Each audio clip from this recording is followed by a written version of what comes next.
Biology science podium में सोनिया सांगवान। हम लोग शुरू कर रहे हैं क्लास 10 का chapter life processes. Life processes क्या होती हैं? हमारी लाइफ को मेंटेन करने के लिए जो भी प्रोसेसेस रिक्वायर्ड होती है उनको बोलते हैं लाइफ प्रोसेसेस। जैसे न्यूट्रिशन, डाइजेशन, रेस्पिरेशन, बॉडी के अंदर फ्लूइड सर्कुलेशन एंड एक्सक्रीशन। ये सभी प्रोसेसेस हम लोगों की लाइफ को मेंटेन करने के लिए, चलाने के लिए रिक्वायर्ड है, इसीलिए इनको बोलते हैं लाइफ प्रोसेसेस। तो अभी शुरू करते हैं अपना टॉपिक। लाइफ प्रोसेसेस क्या है? द वेरियस प्रोसेसेस रिक्वायर्ड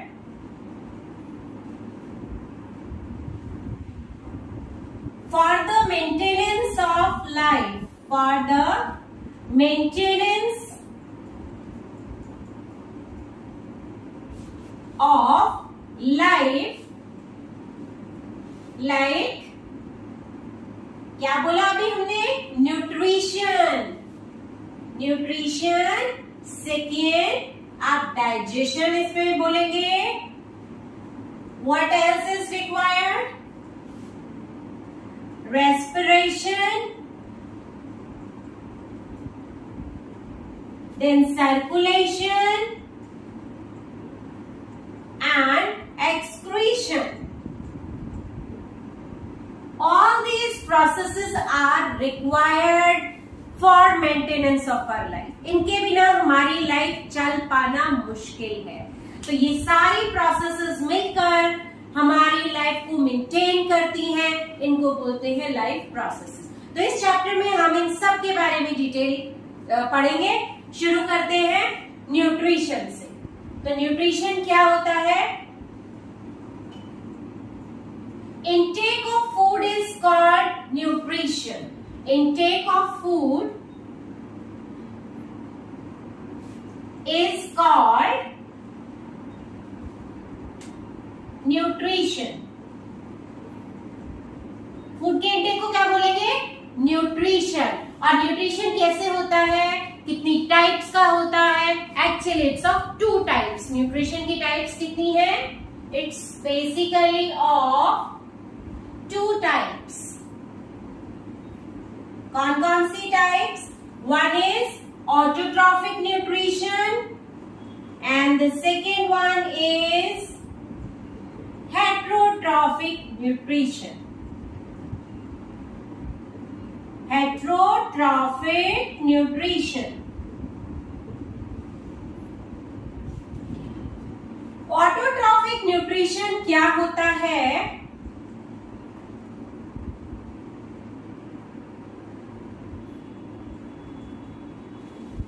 इस न्यूट्रिशन के अंदर ऑर्गेनिजम्स अपना फूड खुद से प्रिपेयर करते हैं।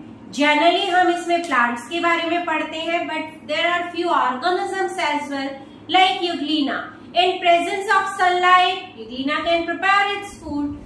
तो जो ऑर्गेनिजम्स अपना खाना खुद प्रिपेयर करते हैं, ऐसे ऑर्गेनिजम्स को हम ऑटोट्रॉफ्स बोलते हैं and the nutrition is called autotrophic nutrition. तो ऑटोट्रॉफिक न्यूट्रिशन में क्या लिखेंगे? In this type of nutrition,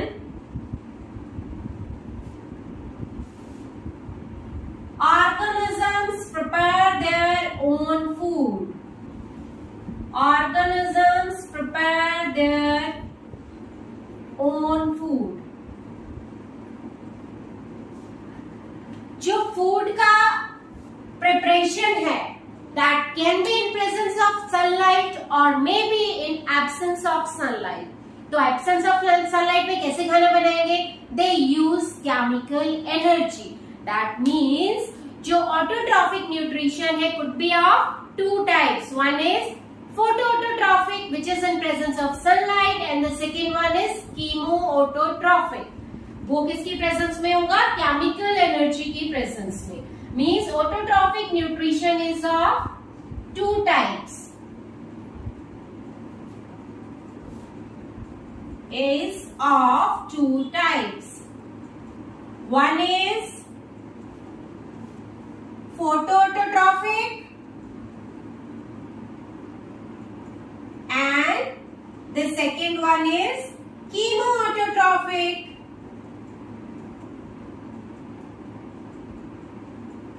फोटोऑटोट्रॉफिक में हमने अभी क्या बोला, means they prepare their food in presence of sunlight. Prepare their food in presence of sunlight. और कीमोऑटोट्रॉफ में फूड कैसे प्रिपेयर होता है, इन प्रेजेंस ऑफ या by the utilization of chemical energy. तो यहां पर हम क्या लिखेंगे, फूड इज प्रिपेयर्ड बाय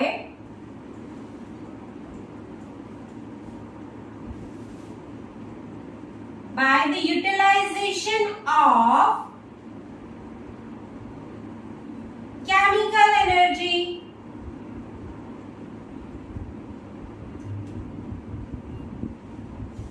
क्या देखा अभी तक हमने कि जो ऑटोट्रॉफिक न्यूट्रिशन होता है वो दो तरीके का होता है. जहां सनलाइट का इस्तेमाल करके खाना बनाया जाता है उसको बोलते हैं photo autotrophic nutrition. And the second one जहां पर केमिकल एनर्जी का इस्तेमाल किया जाता है, it's called chemo autotrophic nutrition. अभी देखते हैं इसका डिटेल. हम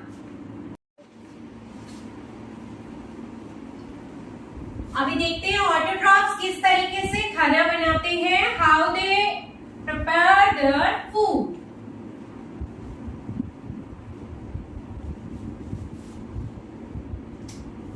सो ऑटोट्रॉफ्स क्या करते हैं, they take simple inorganic substances. Autotrophs क्या करेंगे, intake or you can say use simple inorganic substances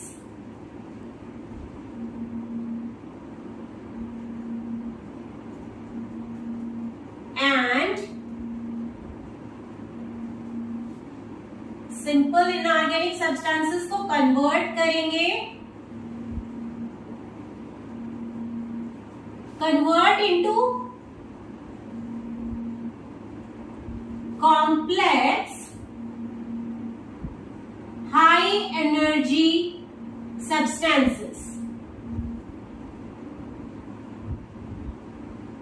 For example, carbohydrate,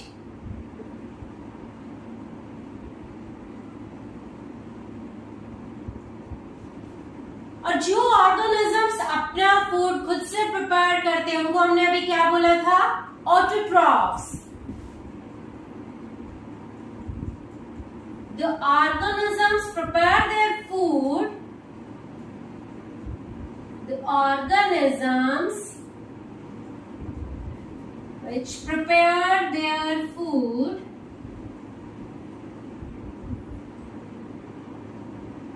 called autotrophs. उन ऑर्गेनिजम्स को हम क्या बोलेंगे, ऑटोट्रॉफ्स बोलेंगे.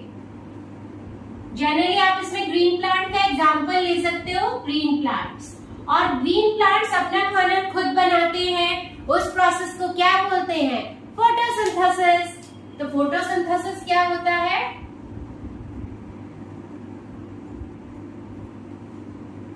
फोटोसिंथेसिस के बारे में अभी हम पढ़ेंगे. What is photosynthesis, the process by which green plants, the process by which green plants prepare their food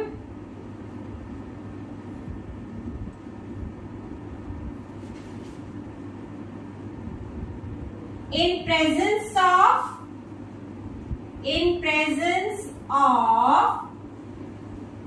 sunlight, chlorophyll,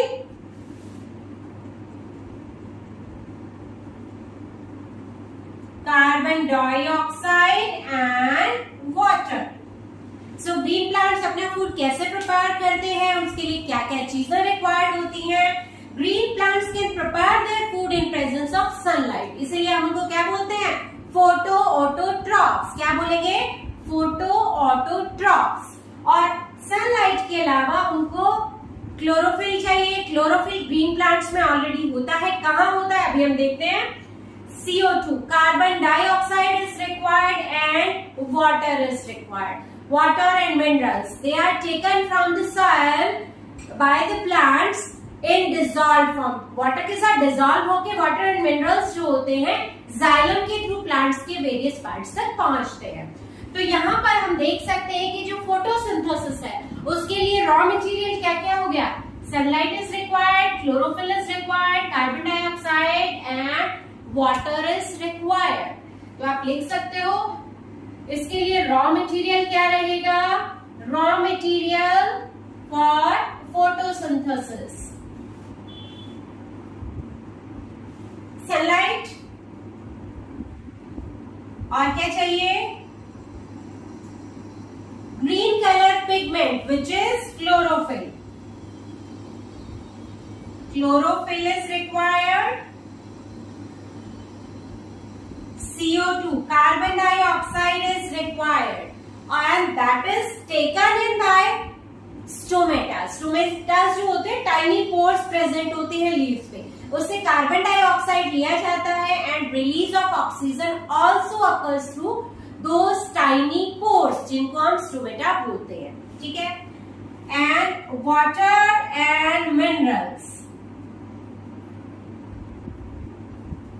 so raw material क्या क्या चाहिए। Sunlight, chlorophyll, carbon dioxide, water and minerals are also required. But generally सिर्फ water लिखा होता है, but water and minerals जो होते हैं वो डिसॉल्व फॉर्म में वाटर के साथ वेरियस पार्ट्स तक पहुंचते हैं।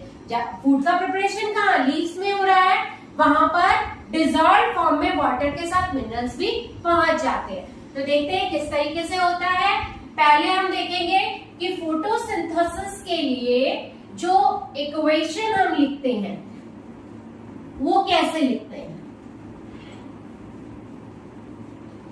अभी हमने देखा carbon dioxide and water required for photosynthesis. In presence of sunlight and chlorophyll, photosynthesis will occur.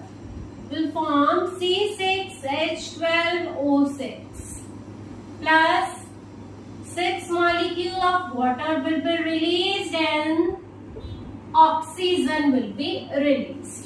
इसको बैलेंस करेंगे 6। ठीक है, तो this is the equation for photosynthesis. इसको आपको बैलेंस करके लिखना है। अब फोटोसिंथेसिस होता कहाँ है। रॉ मटेरियल हमने फोटोसिंथेसिस के लिए देखा क्या क्या चाहिए। Carbon dioxide, water, sunlight and chlorophyll. अब फोटोसिंथेसिस का साइट यानी कि साइट ऑफ फोटोसिंथेसिस कहाँ होता है। कहाँ होता है फोटोसिंथेसिस। लीव्स में, राइट। लीव्स में कहा, वेयर इज क्लोरोफिल प्रेजेंट, देखते हैं अभी। दिस इज द लीफ जहां पर फोटोसिंथेसिस होता है। लीफ का जब हम सेक्शन काट के देखते हैं तो कैसा नजर आता है। This is the upper layer, this is the lower layer. Epidermis जब इसका सेक्शन कट करके देखते हैं तो इसके अंदर ऊपर एपिडर्मिस आपको नजर आती है। This is the lower epidermis.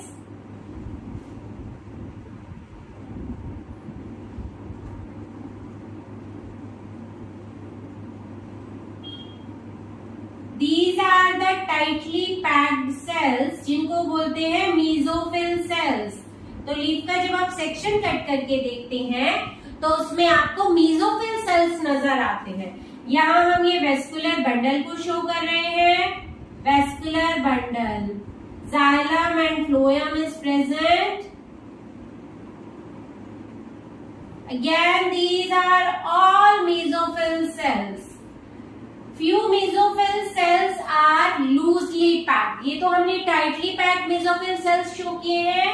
कुछ मेसोफिल सेल्स लूजली पैक्ड है। ठीक है, and in the lower epidermis tiny pores present होते हैं. अपर पर भी होते हैं but maximum number of tiny pores are present on lower epidermis. उनको बोलते हैं स्टोमेटा. सो स्टोमेटा, यहां पर भी हम स्टोमेटा को शो कर रहे हैं. स्टोमेटा कैसे होते हैं उसका हम डायग्राम बना के देखेंगे अभी. तो ये हमने मेसोफिल सेल्स ड्रॉ किए. मेसोफिल सेल्स के अंदर क्लोरोप्लास्ट प्रेजेंट होता है. यहां हम मेसोफिल सेल्स को ड्रॉ कर रहे हैं और जो टाइटली पैक्ड मेसोफिल सेल्स होते हैं उनको बोलते हैं palisade mesophyll. Palisade mesophyll cells and the loosely packed cells are called spongy mesophil. उनको बोलेंगे spongy mesophil cells. ठीक है, तो स्पॉन्जी मेसोफिल. नीचे टाइनी पोर्स को हमने क्या बोला था? These tiny pores are called stomata. Vascular bundle, vascular bundle के अंदर क्या होता है? Xylem and phloem. Upper epidermis, नीचे क्या रहेगी? Lower epidermis. This is upper epidermis and this one is lower epidermis. तो अभी तक हमने क्या देखा? लीफ का जब आप सेक्शन कट करके देखते हैं तो उसमें इस तरीके से एपिडर्मिस लेयर नजर आती है. मेसोफिल सेल्स प्रेजेंट होते हैं. वेस्कुलर बंडल्स आपको नजर आएंगे जिसमें जाइलम एंड फ्लोएम होंगे. उसके अलावा टाइनी पोर्स यानी कि स्टोमेटा आल्सो प्रेजेंट. अब एक मेसोफिल सेल को हम बाहर निकाल के देखते हैं. एक मेसोफिल सेल को जब आप बाहर निकालते हो, suppose this is the mesophyll cell, centre में दिस इज द वैक्यूल और जो हमने रेड रेड डॉट लगाए थे, दीज आर क्लोरोप्लास्ट. क्लोरोप्लास्ट का स्ट्रक्चर हम ऑलरेडी 9th में कर चुके हैं. कैसे होते हैं क्लोरोप्लास्ट? क्लोरोप्लास्ट को जब आप देखते हो तो इस तरीके से डिस्क्वाइडल शेप के क्लोरोप्लास्ट होते हैं. आप इसको ओवल शेप में भी ड्रॉ कर सकते हो. डिस्क लाइक स्ट्रक्चर होता है बेसिकली. This is chloroplast. ठीक है, क्लोरोप्लास्ट के अंदर डबल मेम्ब्रेनस सेल ऑर्गेनेली होती है क्लोरोप्लास्ट. इसके अंदर यहाँ coin like structures are present जिनको बोलते हैं ग्रेना. सिंगुलर फॉर्म में आप ग्रेनम भी बोल सकते हो. So this is grana and the grana is having single जो क्वाइन लाइक स्ट्रक्चर रहेगा उसको बोलते हैं थाइलेक्वाइड. इसके अंदर क्या है? ग्रेना के अंदर थाइलेक्वाइड्स है. So I can write here it's thylakoid. ठीक है, जब एक थाइलेक्वाइड को हम बाहर निकाल के देखते हैं, suppose this is thylakoid, again it's double membranous. Thylakoid भी डबल मेम्ब्रेनस होता है. ठीक है, एंड थाइलेक्वाइड की मेम्ब्रेन के अंदर क्लोरोफिल इज प्रेजेंट. क्लोरोफिल क्या है? ये वो पिगमेंट है जो सनलाइट को एब्सॉर्ब करता है. तो दिस इज क्लोरोफिल. कहां प्रेजेंट है? थाइलेक्वाइड की मेम्ब्रेन में. This is thylakoid. और थाइलेक्वाइड की मेम्ब्रेन के अंदर क्लोरोफिल प्रेजेंट है. ये हमने ग्रेना देखा था.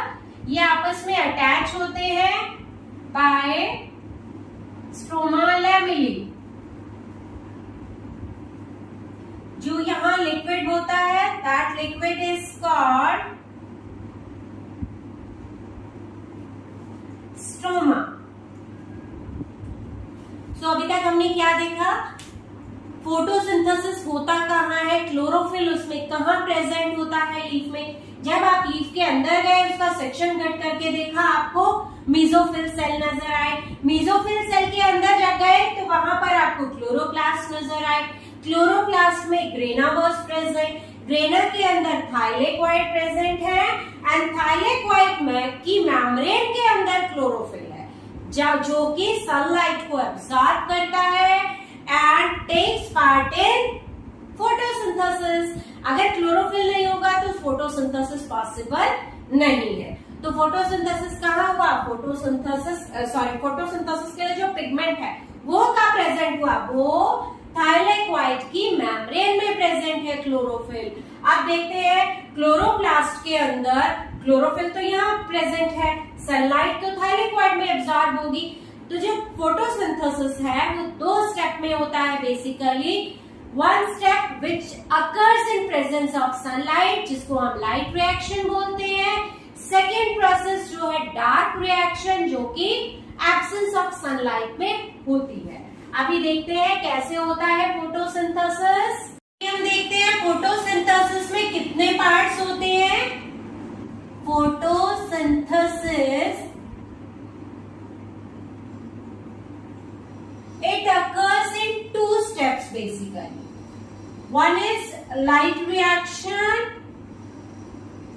and the second one is dark reaction. ये light reaction है and the second is dark reaction.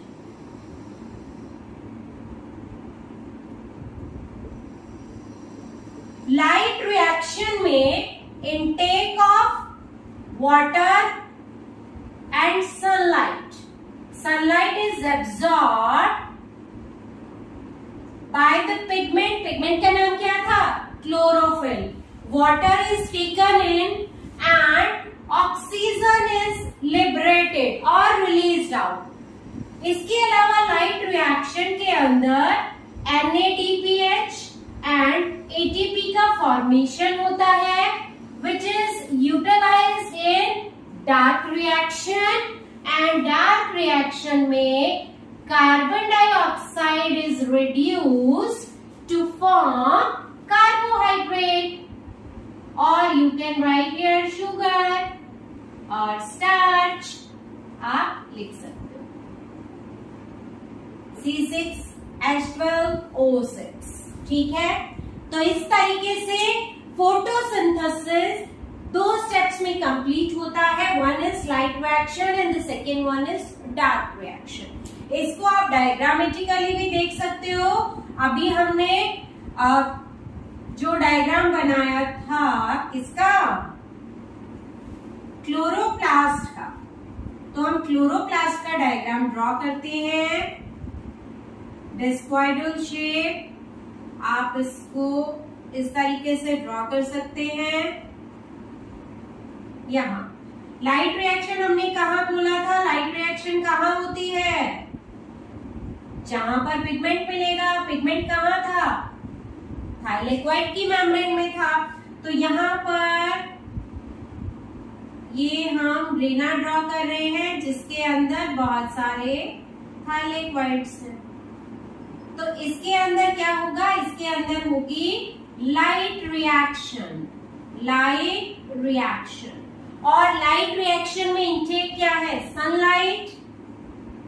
Sunlight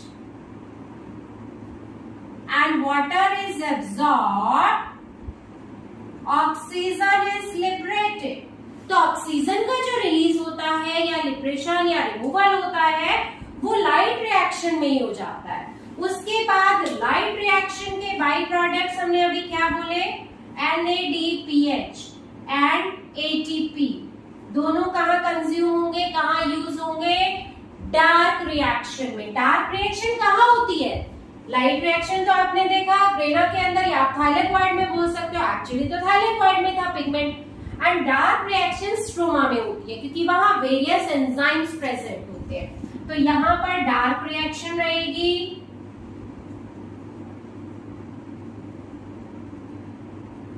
These products of light reaction will be utilized और इसको बोलते हैं कैल्विन साइकिल, कैल्विन साइकिल।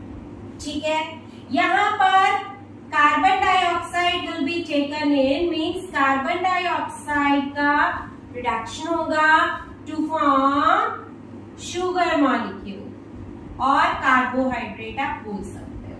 ठीक है, तो this is a complete process of photosynthesis.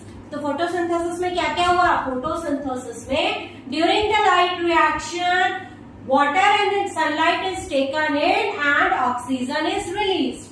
Dark reaction के अंदर NADPH और ATP जो कि लाइट रिएक्शन में फॉर्म हुए थे उनको यूटिलाइज किया गया, कार्बन डाइऑक्साइड को लिया गया, कार्बोहाइड्रेट का फॉर्मेशन, स्टार्च का फॉर्मेशन हुआ बेसिकली। ठीक है, और जैसे ये यूटिलाइज होते हैं उसके बाद यहां से NADP+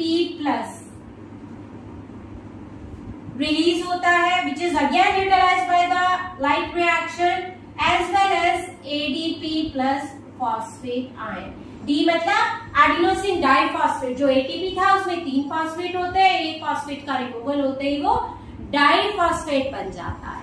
ठीक है, तो this was a complete process of photosynthesis. और फोटोसिंथेसिस के लिए क्या रॉ मटेरियल है, उसका साइट का है, वो अभी हमने देखा। लेकिन फोटोसिंथेसिस चाहिए क्यों?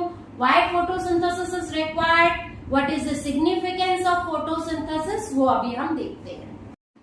So what's the significance of photosynthesis? Significance of photosynthesis.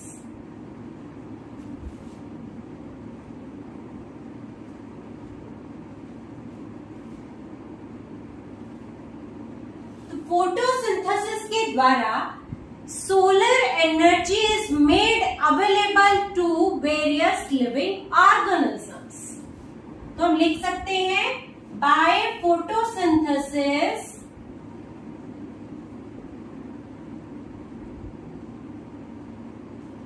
solar energy is made available to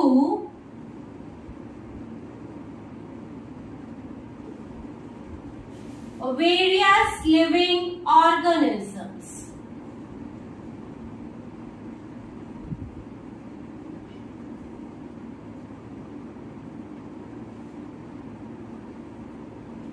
उसके अलावा जो फोटोसिंथेसिस है that helps in maintaining carbon dioxide and oxygen balance in the atmosphere। means photosynthesis helps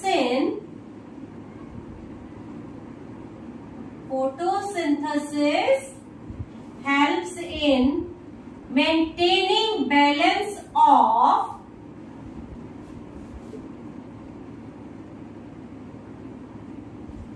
carbon dioxide and oxygen in atmosphere और air. Photosynthesis के दौरान हमने देखा था carbon dioxide is taken in and oxygen is released. तो photosynthesis के द्वारा ही कार्बन डाइऑक्साइड एंड ऑक्सीजन का बैलेंस मेंटेन होता है। And photosynthesis helps to prepare food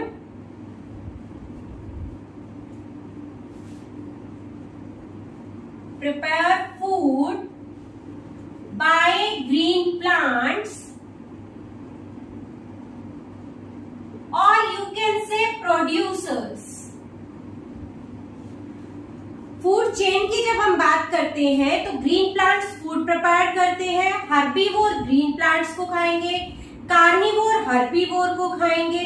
तो directly and indirectly every living organism is dependent on green plants. और green plants जो है वो किसी भी फूड चेन में लोअर लेवल पर या फिर प्रोड्यूसर लेवल पर होते हैं।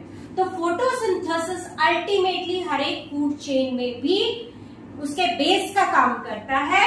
तो photosynthesis helps in prepare food by green plants और producers and we can write here The green plants are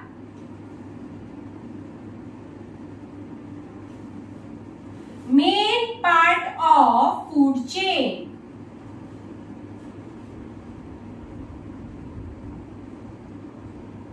Or you can also write here, every living organism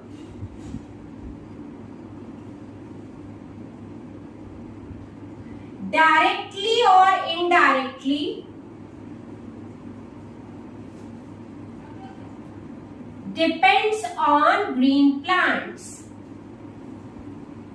Directly or indirectly depends on green plants.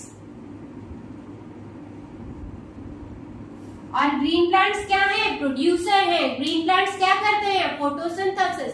Photosynthesis के द्वारा green plants food prepare करते हैं। तो यह हमने autotrophic mode of nutrition देखा, किस तरीके से ऑटोट्रॉफ यानी कि ग्रीन प्लांट्स अपना फूड प्रिपेयर करते हैं। फोटोसिंथेसिस कहाँ होता है? फोटोसिंथेसिस के लिए रॉ मटेरियल क्या रिक्वायर है। तो इसके साथ ही हमारा ये टॉपिक फिनिश होता है। Next topic we will cover in the next lecture. Till then पढ़ते रहिए। Bye bye, see you in the next lecture.